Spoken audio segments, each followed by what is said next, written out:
of numismatics. Behind every coin, there lies a piece of history, a mystery of production, and the possibility that an ordinary object can become an extraordinary fortune.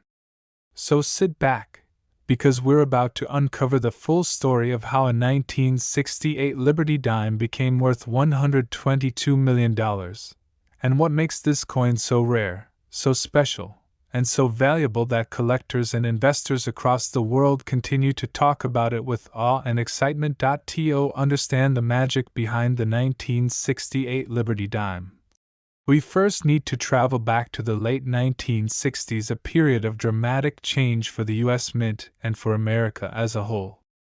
The nation was in the midst of social transformation, technology was advancing rapidly, and the U.S. Mint was still adapting to major shifts in coin production following the Coinage Act of 1965.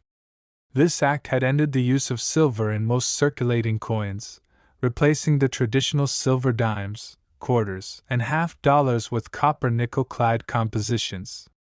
This was a monumental change because, before 1965, all U.S. dimes contained 90% silver. After 1965, silver was removed entirely from the dime and quarter series, except for special collector's issues. The new coins had a copper core and a thin layer of nickel on both sides to give them that shiny, silvery appearance, but their intrinsic metal value was drastically reduced. By 1968, the U.S. Mint had perfected this new clad composition, and the Roosevelt dime, first introduced in 1946 to honor President Franklin D. Roosevelt, was being produced in massive quantities at 3 different mints: Philadelphia, Denver, and San Francisco. Each of these mints had its own mint mark: D for Denver, S for San Francisco, and no mint mark for Philadelphia coins.